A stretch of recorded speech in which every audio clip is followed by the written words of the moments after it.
And finally, everything sums down to the master fader. So let me explain a couple of the utility sense we have here before we get into the plugins. So our master fader goes to our main output so we can hear through the speakers.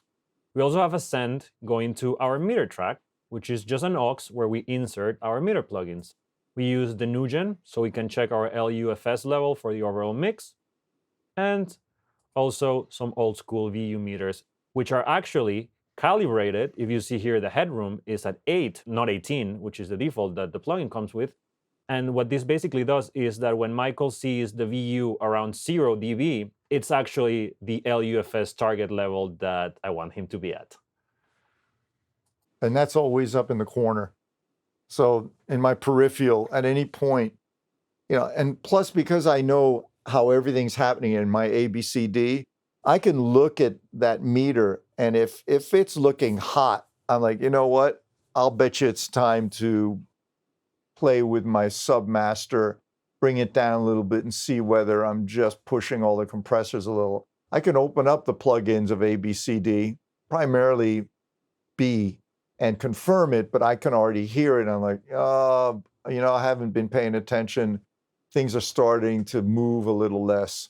And then I'll just take that submaster fader, I'll bring it way down and then slowly bring it up. And I'll just kind of do one of these up, down. And then there's a point where it just feels really exciting again. And that's my new setting. And then I'll look over to the meter, and generally I'm down a couple of dB, but yet it's feeling bigger. We usually print the mix around -8, -7 LUFS is where we feel comfortable. If I am checking the meters and we're going louder, I will probably make Michael aware of it, and then we will drop the overall volume a little bit more. And those numbers have been determined by the fact that I like to leave my mastering engineers like a dB or two to play with. I know some friends of mine don't want to leave their mastering engineer anything. You've got about a quarter dB to play with. I use on Joe Laporta or Pete Lyman, and I always like to give them a little bit of headroom to play with. So I'm looking at my numbers, and I like to keep it right around 9. When I get into 8, I'm like, okay, I can go into 8, but I like to kind of be closer to the 9s. And then if I'm passing 8 and going into the 7s, depending if it's a really rockin' song, I'll make Fernando aware. I go, hey, listen, in this last section, I'm hitting 7s, and he'll listen. And he'll go, you know what? You're okay. It's really exciting. It'll be good. Or he'll say, okay, let's just trim this down a half a dB, and then you're going to be good. So my eye is always looking at that meter just to be sure that I'm in the right place. It's very, very important. You can't be delivering records at around 5 or 6. I mean, sometimes we'll get reference mixes that are absolutely smashed. And I'm like, well, I am not going to match that, right? Because I'm just not going to. That's not going to, Spotify won't even play it to begin with. But more importantly, in order for it to be that loud, there's no dynamics. It's a straight line. It looks like you just had a heart attack, right? It's just sitting right like that. I won't do it. I'm going to keep it, again, at the level I want. And then if they want it louder, I used to. There was a time when I always delivered everything. I would put it through a limiter and deliver it 2 or 3 dB, because that's just the way everybody was listening, and we want it to sound already, the fake mastering. And I'm like, you know what? I'm at 9. That's already plenty loud. Level is a tricky thing, because even at 8 or 9 already there's that school of thinking that you shouldn't be mixing more than at 12 or something. And I'm like, there's no way I'm going that low either, because there's just absolutely no competition there. Anybody listening to that low, they're psychologically, they're not going to think about bringing their volume up. So I think that volume that we chose, which is what my mastering engineer said, look, give it to me at somewhere around 9, between 9 and 8, I'm okay with that. It's by their direction that we've decided that that's my reference number. We also have the print send, which is just sending here to our print track. Right now, it's just called MHB Mix 1. I will put the name of the artist and the song. And then the other thing you see here is the stream, which is going to our stream track, which has the Audio Movers plugin. And that's how I can listen what Michael is doing and work with him. And it's also how we can do revisions with clients. The final thing here is we have a reference track where I will paste the reference mix that we get, and it's going to a different input in Michael's monitor controller. That way he can AV between his mix and the reference mix. And I have this RX monitor track, which just has the RX monitor plugin for iZotope RX9, which allows me to listen when I am cleaning any type of noises. So finally, let's get into the processing that we use in the fader across the whole mix, or the mix bus. What he will start with is the SSL compressor, which comes obviously from his days in the analog console. And when we were in hybrid, we had the Obsidian compressor, which is Great also compressor. an SSL style compressor, amazing compressor. Well, wouldn't that be nice if they had that in a plugin? Hopefully. The settings are the settings that he used both in the console and in the Obsidian. He just has to mess with the threshold depending on the song. And then the germaniums from Softube. These were the go-to mix bus compressors, both in the analog and in the hybrid. We have quite a few mix bus presets here, if you can see, because we do find that the plugin adds quite a bit more bottom end than the hardware did. The straight up mix bus is the exact match of the hardware in terms of just where the knobs are, but it had way too much bottom. So Mixbus 2 is sonically what actually matched the hardware version. And then we did a couple of extra versions, one with less bottom and one with middle bottom, so he can flip between those depending on the song. And that bottom end is being created by the feedback, isn't it? Yes. Go to bus 2. You see how the feedback is up. Now go to mid bottom. And now the feedback goes down and the output goes up to make up for it. But in the process, the feedback is cleaning up the sound. And then if you go to less bottom, again, you'll see that the feedback goes down even more and the output goes up. And that's how really you're controlling how much of that bottom end is pushing. It's an incredible compressor. When I first got it from Wade, the hardware, I didn't use it probably for the first year or two, to the point where I thought, well, I probably should return them. And then something came up, because I used to have a rack with 4 different compressors, and I had them just with a quick switch I could change. So I had my ADL 670s, I had these, I had the modified API 2500s that Paul modified for me, and I had one other. Oh, I had the Manleys. The Very Mu Manley. Those were the 4 compressors, and I had the Curve Bender as the one EQ. And so I could switch from one compressor to the other, and I would still have my EQ. It was a beautiful setup. And then one day, nothing I was using really I liked, and then I went to the germaniums, and it was night and day. I guess the tweak that you're seeing where there's a fair amount of parallel, because it's really heading, it's like at 1 o'clock on the dry. I don't know if I had been tweaking, but at one point I thought, this thing must have aged. It's like something must have aged in it, and it now has just awakened. And that was it. I think from that point on, I was using it 90% of the time. It had just the character that I was looking for. And when you go to this one, you will see one of my settings, but not the less bottom or mid bottom, which probably we should get the Softube so they can get that out there. I don't know if they ever add, presets to updates, but You guys really should check it out because it's, I don't think I've ever used it except across a stereo bus, but it's really a unique piece of gear. Really, really exciting. So the next thing we have is the Studer, which I present to him bypass, so it's not coloring the sound right from the get-go, but 98% chances he will use it in the mix. It's either that or the ATR. Yes. And then the limiter that we have at the end is the invisible limiter. I know a lot of people get the final loudness in their mix through their limiters. We do not do that. You see our input gain is at 0. We achieve the loudness just through the mixing, just organically. So all this is doing is giving the ceiling of minus 0.1 to protect our peaks from not distorting or going red.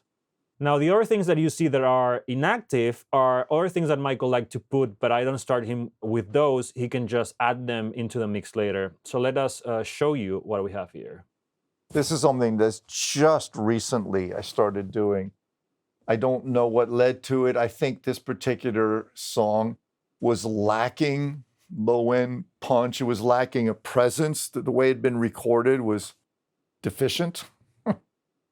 And I just popped this in. I was like, wow. It's like night and day. Again, I didn't grow up with this type of gear, right? I didn't grow up with the Abbey Road Red. I'd never heard it. So it was all new to me. And I put this in. I was like, wow, I kind of recognize that sound. That's very, very cool. And I fell in love with it. And I've been using it a lot lately. Why? Because it's something new. I'm just playing with it. And I may do 5 or 6 records with this. I'll go 5 albums. I'll go 2 or 3 months with it. And then one day I'll just stop using it. Maybe I'll try something different. I'll get excited by that. And then I'll run with something else for a while, which is the way you should always be doing. You don't want to ever sit complacent and be like in that comfort zone forever. And of course, it depends on the record. I mean, I'm now using it on records that certainly are not deficient in their quality of recording, but it's exciting. It's doing something to the bottom end so that the bass feels just more conformed and glued. It's a really, so there you have it. So, but it doesn't start with it as a default. It's just in there. And if I want it, I don't start mixing it with it in.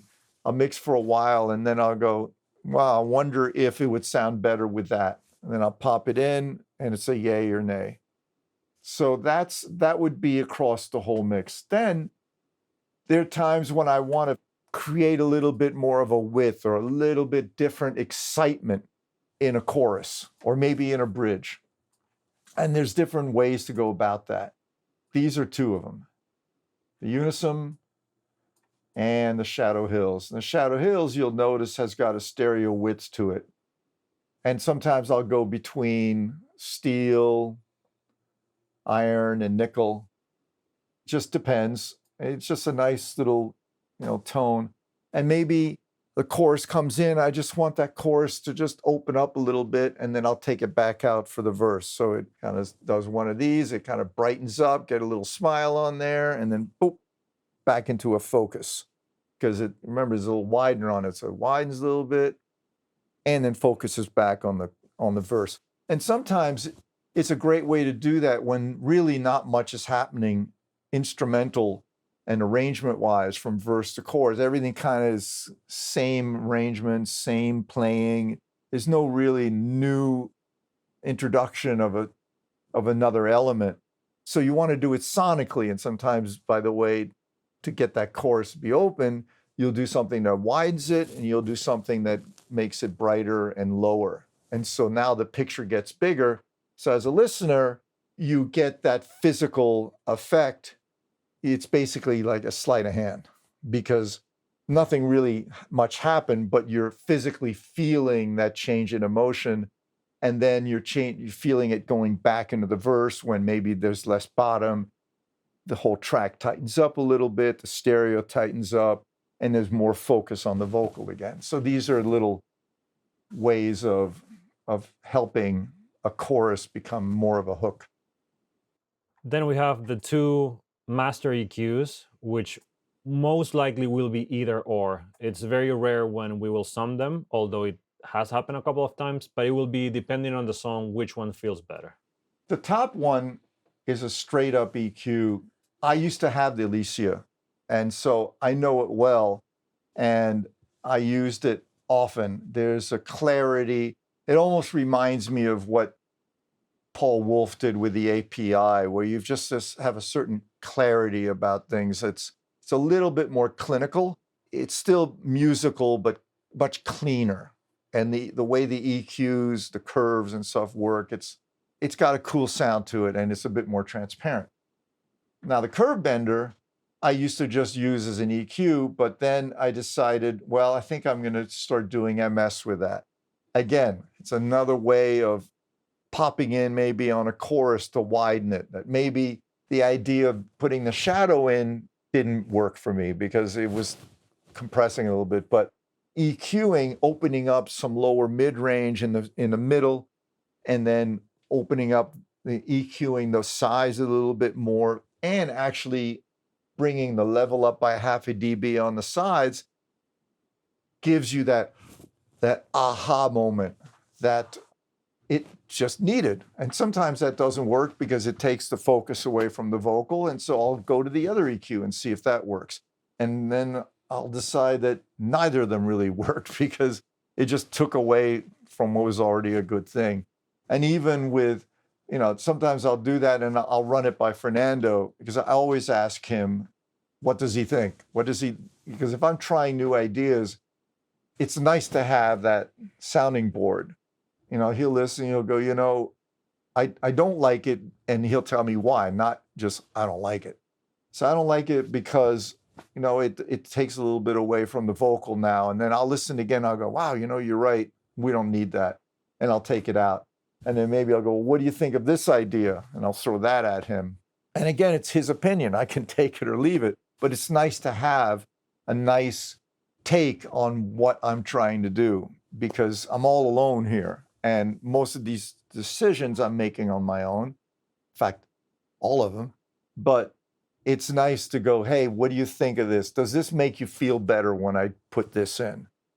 And that's one of the great things about having, mixing in the box is that you can do this and you can do it just in one section.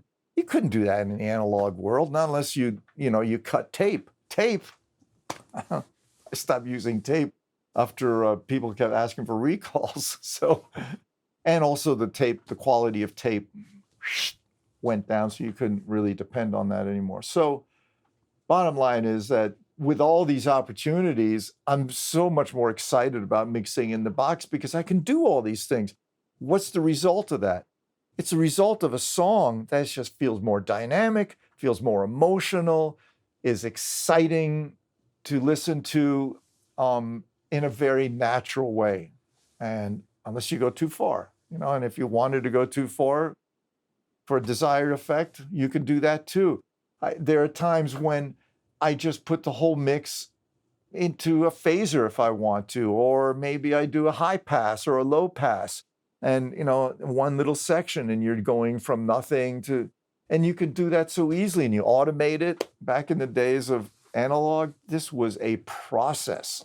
It's whatever your imagination comes up with. These are the advantages. This is why I didn't look back, and I decided that my need for hardware was no longer a need.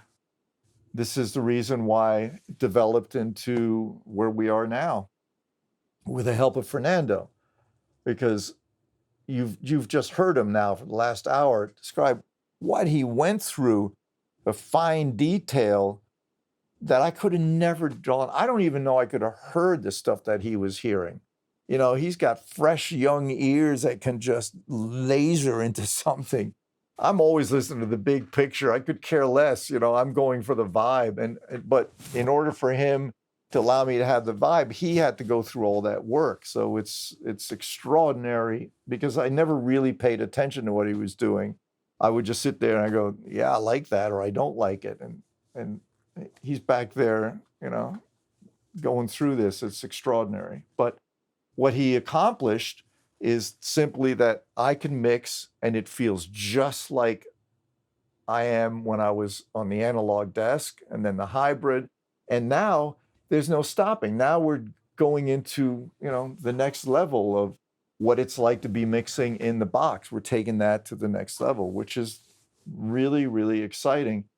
So now we've shown you the template. And I mean, from a technical standpoint, I'm sure, it's interesting. For me, this is absolutely boring because there's no music playing through it yet. So that's going to be the next thing we do. Is there anything else that we need to show as far as this is concerned? The last plugin that we just didn't show you is Ozone 9, which everybody knows we will use it. Sometimes we need to juice up a little bit if it's maybe like a more modern song. This is not our settings, this is just how it loads. We'll usually create something from scratch. We do use a lot of the exciter, the imager, and maybe a little bit of the maximizer. I use this maybe 2% of the time because That's accurate, yeah. It's usually applied to some kind of record that's really pumping, and it just has enough of that modern element that it's just going to excite the hook a lot better.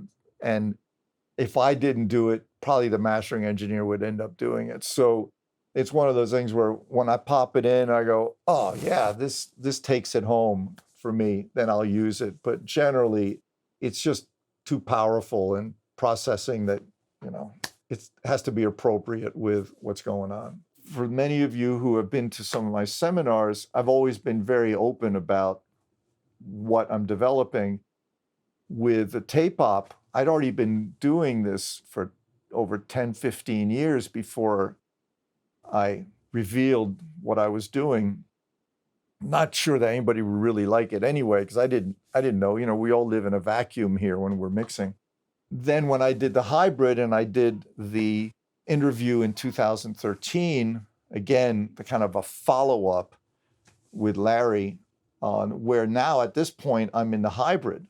And it's just natural that it went from hybrid into the box. So to be able to share it with you through PureMix is really, really exciting, because for those of you who've been trying to do it on your own, I've seen many, many attempts at this is the Brauer's approach, and I'll look at it and I'll go, it's so wrong. So don't waste your time on all those. Come here. This is the way. This is my way. This is what you guys are looking for. And what you do is you start with this. This is just a tool. You take this and you apply it to how you work, to how you are creative. And some of these things you're going to change around. Doesn't matter to me. What you need to understand is how this whole thing is about mixing into compression. And so these are the tools that we've ended up going through that Fernando has put together over 2 years, 3 years. Not that quite. Almost. I mean, a long, long time of slowly developing it.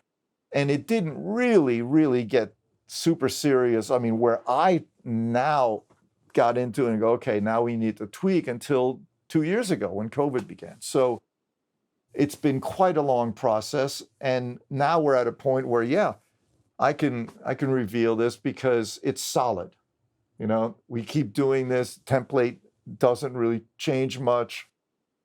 And I think a lot of you will get a lot of benefit, because back in the day when I was trying to do it in a hybrid, you had to buy gear. Nobody buys gear. Nobody's got that kind of budget generally. And it was complicated.